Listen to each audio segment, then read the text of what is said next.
Hello, welcome to this episode of Phone Home, the show where lately I seem to be drinking copious amounts of water in my empty glass bottle here.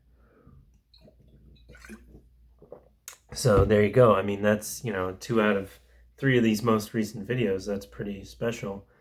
Um, but yeah, so today we're talking about a little phone you might have heard of called the LG G Flex 2. So yeah, it's bent. Isn't that wacky? And you've got your classic kind of LG feel to the back plate here. You've got your volume up and down buttons and your center power slash lock key. You've got the laser autofocus, flash. I think it's like a 12 or maybe a 13.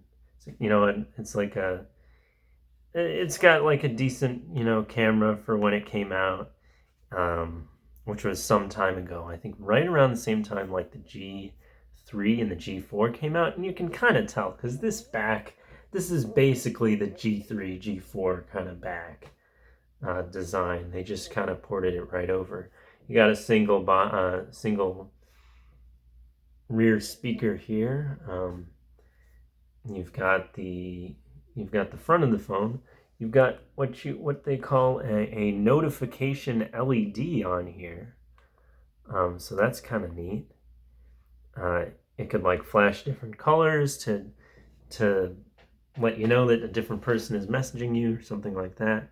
There's also a selfie camera up here and like an ambient light sensor and the speaker for the actual calls. On the bottom here, we have, 3.5 millimeter. Gotta have the headphone jack for your phone that came out in like 2014, 2015. And then, of course, the micro USB, because, yeah, this is an old boy. This is an old phone. Very old.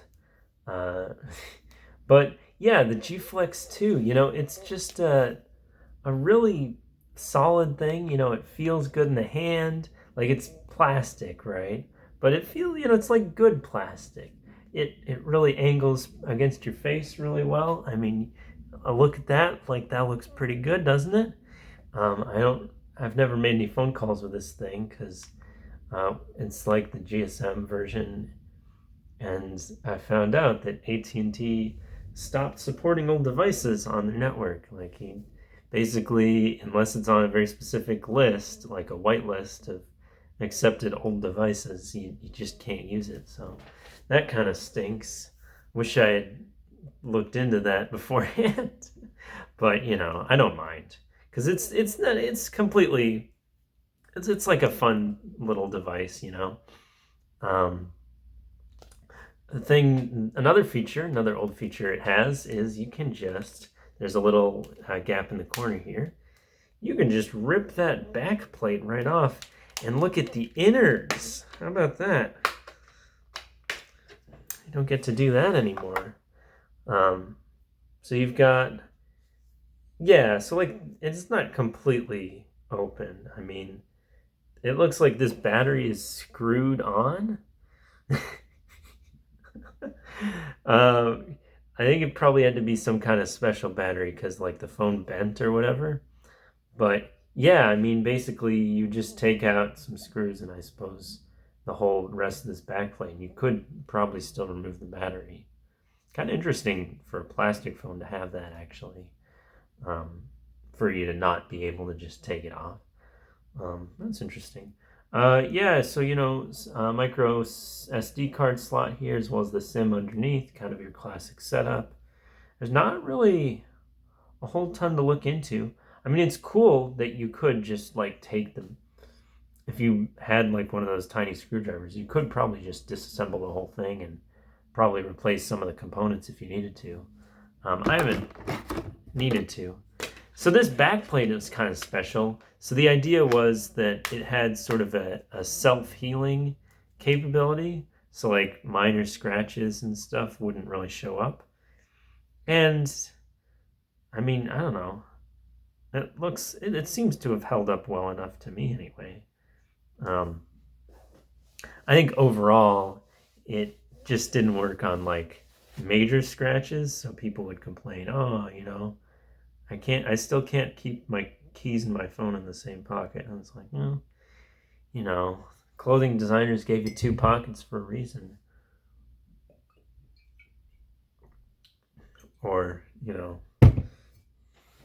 the appearance of two pockets. But that's another discussion entirely. You've got knock codes, of course, so that's kind of neat. You just da, da, da, da, da, da, da, da, and it opens. No fingerprint reader because it's an old phone. Doesn't do that. But this was a pretty good, substitute. Like it opens it up pretty cool. Um, you just knock on it without the screen even being on. That's like kind of a neat feature that would recognize your touches without you having to press a power button, which is their way of getting around like, oh my gosh, it's on a flat surface and I can't reach the power button. It's like, well, just touch the phone on the front and you're in. The display, it shows like, how do you describe that? Like kind of a graininess or something. Like it was just it's weird. I don't know how to really describe it exactly, but it's almost like the screen itself has just aged poorly or something. I mean, you can't see any problems, right? Like it just looks normal. But like, I don't know. I mean, it's not. Maybe it's just that it's like a 1080p display. It's not full 1440 like my Galaxy is, and it's not, uh,